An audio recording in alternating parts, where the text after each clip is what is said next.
नमस्कार, मैं प्रांशी राठौर और आप देख रहे हैं नेक्स्ट 9 न्यूज। एक बार फिर से हाजिर हैं अपना स्पेशल प्रोग्राम आमने सामने लेकर। आज हमारे साथ मौजूद हैं हमारे सहयोगी आसिफ जी। आसिफ जी, आपका बहुत बहुत स्वागत है। बात करेंगे महाराष्ट्र की राजनीति के बारे में। महाराष्ट्र में लंबे समय तक उठापटक देखने के बाद अब फिलहाल शांति तो देखने को मिल रही है, लेकिन इस शांति के बीच यहाँ पर पार्टियां गुपचुप तरीके से ऐसी कई रणनीति भी करती हुई नजर आ रही है, जिससे सभी हैरान भी होते हुए दिखाई दे रहे हैं। बात करेंगे नई सरकार के बारे में। बीजेपी के समर्थन से जो नई सरकार बनी है, शिवसेना के ही विधायक रहे एकनाथ शिंदे जो मुख्यमंत्री बन चुके हैं और देवेंद्र फडणवीस जो हैं वो अब डिप्टी सीएम हैं। डिप्टी सीएम के साथ मिलकर एकनाथ शिंदे कई बड़े अहम फैसले ले रहे हैं। मंत्रिमंडल विस्तार पर तो चर्चा हो ही रही है, लेकिन साथ ही साथ यहाँ पर अब जो रणनीति बनाई जा रही है, शिवसेना के प्रमुख उद्धव ठाकरे संग बगावत करने के बाद अब निशाने पर बने हुए हैं एनसीपी के प्रमुख शरद पवार। बात करेंगे यहाँ पर शरद पवार के बारे में, एकनाथ शिंदे के बारे में, लेकिन यहाँ पर शरद पवार निशाने पर इस वजह से बने हुए हैं, गठबंधन अब टूटता हुआ नजर आ सकता है सिर्फ और सिर्फ राष्ट्रपति चुनाव के चलते। 18 जुलाई के दिन राष्ट्रपति चुनाव है, महज एक दिन बाकी रह गया है और ऐसे में यहाँ पर जो रणनीति देखने को मिल रही है बीजेपी की, वो रणनीति एकनाथ शिंदे के द्वारा देखने को मिल रही है। इसी पर चर्चा करेंगे हम आसिफ जी से। तो आसिफ जी, हम आपसे जानना चाहेंगे, महाराष्ट्र में जो इस वक्त सियासी संकट जो हम देख रहे हैं, उद्धव ठाकरे संग मुलाकात को लेकर तो खबरें आ ही रही हैं कि महज 2 दिन में मुलाकात होने वाली है एकनाथ शिंदे की, जो नए नए समीकरण अब दिखा सकती है। वहीं दूसरी ही तरफ देवेंद्र फडणवीस ने मुलाकात की मनसे प्रमुख राज ठाकरे से। तो दोनों ही भाइयों को लेकर अब बीजेपी की रणनीति क्या कुछ कहती है? क्या वाकई में यहाँ पर उद्धव ठाकरे अब एनसीपी का साथ छोड़ सकते हैं? क्या वाकई में यहाँ पर राज ठाकरे अब बीजेपी के साथ मिल सकते हैं? क्योंकि उनके बेटे अमित ठाकरे को लेकर इस वक्त कई दावे किए जा रहे हैं कि बीजेपी अमित ठाकरे को अब आदित्य ठाकरे के खिलाफ खड़ी कर सकती है। बिल्कुल, देखिए शुक्रिया, इसमें कोई शक नहीं है प्रांशी जी। जहाँ तक पहले शरद पवार का बात है, अगर वहाँ कर ले राष्ट्रपति चुनाव के महज, तो इसमें कोई शक नहीं है कि वो वाकई में वो उनके खिलाफ है। लेकिन जहाँ तक संजय राउत, उद्धव ठाकरे ने ये ऐलान किया कि वो द्रौपदी मुर्मू का समर्थन करेंगे, लेकिन इससे ये सोच रहे हैं लोग कि उनका जो गठबंधन है, यानी कि शिवसेना, जब पहले उद्धव ठाकरे, संजय राउत, एनसीपी और खास करके कांग्रेस जब एक साथ मिलकर कांग्रेस सरकार चला रही थी, तो उसमें कोई दरार आएगा। दरअसल ऐसा कुछ भी नहीं है। वो इसी वजह से, क्योंकि देखिए उन्होंने समर्थन दिया, तो उससे पहले उन्होंने कहा क्या, उनके बयानों को देखा जाए तो उन्होंने साफ शब्दों में ये कहा कि भाई ये राष्ट्रपति चुनाव है, ये हमेशा से ये मेरा निजी मामला रहा है कि हम किसको समर्थन दें और न दें। तो इस वजह से उन्होंने कहा कि दरअसल इसका ये मतलब नहीं है, द्रौपदी मुर्मू का समर्थन देने का मतलब कि मैं बीजेपी से ताल्लुक रखता हूँ या बीजेपी से मैं मान गया या बीजेपी से सारी नाराजगियां दूर हो गई हैं, इसका कोई मतलब नहीं है। तो यहाँ से एक बात तस्वीरें साफ हो जाती है कि उन्होंने तस्वीरें क्लियर कर दी। इसी को लेकर लोग सोच रहे हैं कि शरद पवार शायद नाराज होंगे या फिर उनसे दूर हो जाएंगे या गठबंधन टूट जाएगा। अब गठबंधन टूट के भी क्या फायदा, जब सरकार ही खत्म हो गई, कुर्सी ही चली गई, तो फिर टूटना ना टूटना एक अलग बात है। एक बात। दूसरी बात, हाँ ये जरूर हो सकता है कि जैसे ईडी का समन गया संजय राउत को, उद्धव ठाकरे को, तो हो सकता है कि भले ही आज वो बोलने के लिए कुछ भी बोले, ताकि वो कांग्रेस को और एनसीपी को भी बना कर रखें कि उससे भी हमारा रिलेशन खराब ना हो, जो राजनीति रिलेशन है। तो हो सकता है कि वो अंदर ही अंदर बीजेपी का भी समर्थन करे और ओवरऑल ये कह दे कि नहीं भाई, मैं जो है सिर्फ और सिर्फ द्रौपदी मुर्मू की वजह से ऐसा करूँ। तो बिल्कुल आपका कहना सही है, इसमें कोई शक नहीं है। तो दोनों पहलू हैं जो समझना जरूरी। हाँ, शरद पवार की जहां तक सवाल है, तो देखिए शरद पवार खेले हुए खिलाड़ी है, सबको पता है कि एनसीपी एग्जैक्टली तजुर्बेकार हैं, वो जानते हैं कि किसको कैसे इस्तेमाल करना। यही वजह है कि बीजेपी ने कांग्रेस को छेड़ा नहीं, क्योंकि जानते हैं हम उसको तोड़ नहीं सकते। वो जानते हैं कि हम एनसीपी को नहीं तोड़ सकते, यानी शरद पवार को, इसीलिए उन्होंने शिवसेना को ही तोड़ा और एकनाथ शिंदे के साथ 40 विधायक जो है बगावती तौर पर यहाँ पर तोड़ने की बात कही है, तो हाल ही में जो शिंदे गुट के जो प्रवक्ता हैं, एकनाथ शिंदे के जो प्रवक्ता हैं दीपक केसरकर, उन्होंने कहा कि शरद पवार का हाथ रहा है दोनों बार गठबंधन तोड़ने में। जब राज ठाकरे ने अपनी अलग पार्टी बनाई और वहीं ये गठबंधन टूटा बीजेपी का, और अब यहाँ पर 2 गुटों में बढ़ चुकी है। लेकिन यहाँ पर सवाल ये भी खड़ा होता है, क्या वाकई में उन्होंने इस गठबंधन को तोड़ा है, जैसा कि आप कह रहे हैं? वहीं दूसरी ही तरफ ये भी दावा किया गया है कि शरद पवार ने पहले ही उद्धव ठाकरे को आगाह कर दिया था कि बगावत हो सकती है, कि अपने खेमे को, अपनी पार्टी को वह अभी से संभाल ले, लेकिन देर हो गई उस वक्त।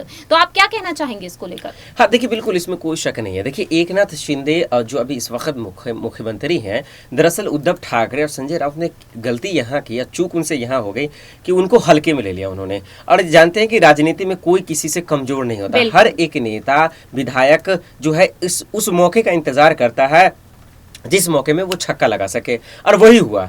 उद्धव ठाकरे बीमार थे और यही चीज बीजेपी, देखिए दरअसल ये लड़ाई जो है ना वो 2019 की लड़ाई है, क्योंकि देवेंद्र फडणवीस सरकार मुख्यमंत्री नहीं बन सके, और वो सिर्फ और सिर्फ उद्धव ठाकरे की वजह से।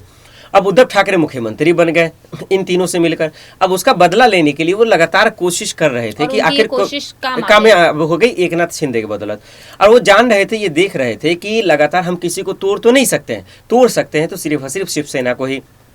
अब शिवसेना के उन विधायकों से मिलना चाह रहे थे जिसके अंदर पावर हो, जिसके अंदर गढ़ हो, और जो बिक सके, और उसमें उस लिस्ट में सबसे आगे एकनाथ शिंदे थे। और यही वजह है कि देखिए ये प्लान किसी प्रवक्ता, किसी नेता के अंदर से नहीं हुई है, वो तो सिर्फ एक मोहरा देखपति थे, क्योंकि वो पहले ही कह चुके हैं एकनाथ शिंदे कि दरअसल मेरे पीछे एक बहुत बड़ी पार्टी है, और बड़ी पार्टी को उन्हें दुनिया जानता है, दरअसल बीजेपी है। और बीजेपी ने पूरा प्लान बनाया, उसके बाद ही ये खेल हुआ। ना तो इतना आसान नहीं था कि 40 विधायक मायने रखता है, और 40 विधायक के साथ साथ एकनाथ शिंदे भी, किसी को पता ही नहीं था कि एकनाथ शिंदे मुख्यमंत्री बनेंगे। देखिए यहाँ पे पेंच फंसा हुआ है, और इसी वजह से बीजेपी ने ये जो है चौंकाने वाला फैसला लिया। तो इसीलिए अभी आगे क्या कुछ होगा कोई नहीं जानता। हाँ, इसमें कोई शक नहीं कि एकनाथ शिंदे ने ही जो है कहीं ना कहीं बीजेपी की सरकार बनाने में पूरी मदद की है, और उनके वजह से ही आज सरकार बनी हुई है। लेकिन आगे का सफर कैसा रहेगा ये एक सवाल है। बिल्कुल। बात करें यहाँ पर आसिफ जी, अगर एनसीपी के बारे में, शरद पवार के बारे में जो फिलहाल जो अपडेट सामने आई है, उनके मुताबिक ये दावा किया जा रहा है कि उद्धव संग तो मुलाकात वह करेंगे, राज ठाकरे से मुलाकात हो चुकी है देवेंद्र फडणवीस की। अब शरद पवार निशाने पर इस वजह से है क्योंकि राष्ट्रपति चुनाव के लिए जो विधायक हैं वो कम पड़ रहे हैं, वोटिंग यहाँ पर कम पड़ रही है। 185 यहाँ पर टोटल बन रहा है, लेकिन 15 विधायक कम है। तो ऐसे में अब वह शरद पवार की तरफ बढ़ते हुए दिखाई दे सकते हैं। अब यहाँ पर उस पार्टी को तोड़ सकते हैं। उन विधायकों को वह चाहते हैं जो कि राष्ट्रपति चुनाव में द्रौपदी मुर्मू का समर्थन करे, क्योंकि अब यहाँ पर शरद पवार का जो गुट है उस गुट को वह तोड़ना चाहते हैं। तो क्या यहाँ पर सफल हो पाएंगे एकनाथ शिंदे? नहीं, देखिए किसी भी सूरत में नहीं। बिल्कुल आपने सही कहा, हालांकि वो कोशिश में लगे हुए इस तलाश में, लेकिन मुझे नहीं लग रहा कि वो कामयाब हो पाएंगे। देखिए जहां तक शरद पवार है, ये वही शरद पवार है जिन्होंने कहा कि एकनाथ शिंदे की सरकार सिर्फ 6 महीने तक रहेगी और इस बीच में वो गिर जाएगी। तो देखिए वो इतना तो खैर मैं समझता ही हूँ। शरद पवार उद्धव ठाकरे को देखिए जरा, अगर आप उन पे गौर फरमाएंगे तो हम सबको समझ में आएगा। उद्धव ठाकरे ने आज तक जो 2.5 साल की सरकार उन्होंने चलाई, एक फैसला अपने से नहीं लिया बिना उनकी इजाजत, बिना उनके मशवरे के। तो हम लोग समझ सकते हैं कि पावर कितना था उनके पास। तो जहां तक तोड़ने की बात है, मुझे नहीं लगता कि जो है शरद पवार को तोड़ सकते हैं, उनके इंटेंशन को, उनके इरादे को तोड़ सकते हैं। और देखिए इतना उठा पटक हुआ महाराष्ट्र में, उन्होंने कुछ नहीं किया, एकदम शांतिपूर्वक जैसे जो हो रहा था। उन्होंने उद्धव ठाकरे के इस्तीफा देने से उन्होंने ही रोका था।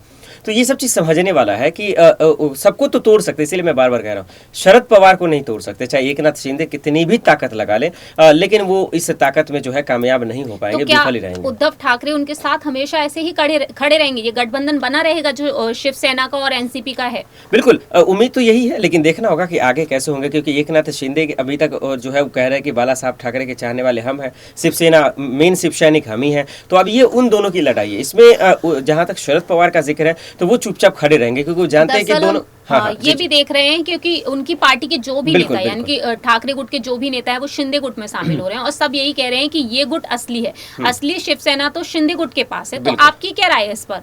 बिल्कुल नहीं, ये बिल्कुल एकदम सही कह रही है, इसमें कोई शक नहीं है। ये शरद पवार जो है दरअसल वो इंतजार करेंगे, क्योंकि ये उन दोनों की लड़ाई है। अब सिंपल सी बात है कि अब जो है एक पार्टी को लेकर मेरा तो तेरा, तेरा मेरा, तो सिंपल वो दोनों लड़े और पार्टी को लेकर ही है। इस पर भी सुप्रीम कोर्ट ने कहा है और इस पे ही फंसा हुआ है मेन खेल जो है। तो एकनाथ शिंदे दावे पेश कर रहे हैं, तो क्या वो वाकई में जो एक कानूनी प्रक्रिया है उसके हिसाब से क्या वो वाकई में शिवसेना को अपना सकते हैं? उद्धव ठाकरे और इसी को लेकर वो लगातार जो है हमला भी कर रहे हैं, उनसे मुलाकात भी हुई है। तब देखना होगा कि आगे का फैसला क्या रहता है। तो इसमें शरद पवार का कोई खेल नहीं है। हाँ, एकनाथ शिंदे जहां तक देख रहे हैं कि शरद पवार को तोड़ेंगे, उसमें वो कामयाब होंगे नहीं कि ये आने वाले वक्त पता। बिल्कुल ठीक कहा। हमारे आखिरी सवाल कुछ इस तरीके से है कि यहाँ पर शरद पवार को निशाना बनाया जा रहा है। अजीत पवार कह रहे हैं कि ये सरकार लंबे समय तक नहीं चल पाएगी, क्योंकि हमने हाल ही में देखा माइक एकनाथ शिंदे के सामने से हटाते हुए नजर आए देवेंद्र फडणवीस, और दूसरी प्रेस कॉन्फ्रेंस में देखा कि वह चिट्ठी लिखकर देते हुए नजर आए हैं एकनाथ शिंदे को। तो यहाँ पर कहने का मतलब ये है विपक्ष का कि क्या यहाँ पर एकनाथ शिंदे को नचा रहे हैं देवेंद्र फडणवीस? तो क्या आपको वाकई में लगता है ये सब देखने के बाद ये सरकार टिक पाएगी? बिल्कुल, देखिए इसमें कोई शक नहीं है, ये हकीकत है। जिस तरीके से बिहार में नीतीश कुमार को बीजेपी नचा रही है, उसी तरह से एकनाथ शिंदे को इसीलिए बनाया ही गया है। दरअसल यही हकीकत है कि वो उन जो है बीजेपी अपने इशारों पे काम कर सके पर्दे के पीछे और सिर्फ एकनाथ शिंदे मोहरा बने, उसके लिए उन्हें बनाया गया। तो बिल्कुल आप सही करें, इसमें से कहीं गलत नहीं है और देखना होगा कि कब तक वो नाचते तो आपका कहने का मतलब है, मतलब अजीत पवार और शरद पवार जो कह रहे हैं उनका कहना हकीकत सही है। बिल्कुल। वहीं अब आगे बढ़ते हैं आसिफ जी, आपकी क्या राय है, क्या कहना चाहेंगे आप कि राष्ट्रपति चुनाव में जीत किसकी हो सकती है? एकनाथ शिंदे जिस तरीके से कोशिश कर रहे हैं, क्या वह इस कोशिश में कामयाब होंगे? क्योंकि अब तो महज एक ही दिन बाकी रह गया है। देखिए 2014 के बाद से जिस तरीके से मेजोरिटी और बहुमत है अब बीजेपी के पास, वहाँ पे चाहे द्रौपदी मुर्मू हो या किसी भी कैंडिडेट को खड़ा कर दिया जाता, तो वाकई में 99% चांसेस बीजेपी के उम्मीदवार के ही है। तो लाजमी है कि द्रौपदी मुर्मू ही जीतेंगे, चाहे एकनाथ शिंदे हो, उद्धव ठाकरे, कोई दे या ना दे समर्थन, लेकिन जीत द्रौपदी मुर्मू की होगी, कोई नहीं बचा सकता इन्हें। बिल्कुल ठीक कहा आसिफ जी ने, उन्होंने यहाँ पर हर लहजे से अपनी बात रखी है। बहुत बहुत शुक्रिया। आपकी क्या राय है यहाँ पर, आप क्या कहते हैं जो एनसीपी, शिवसेना और कांग्रेस का जो गठबंधन है, क्या वह वाकई में टूट जाएगा? कौन होगा देश का अगला राष्ट्रपति? इस पर आप अपनी राय रख सकते हैं। फिलहाल हमारे इस प्रोग्राम में इतना ही। बाकी की तमाम अपडेट्स के लिए देखते रहिए नेक्स्ट 9 न्यूज।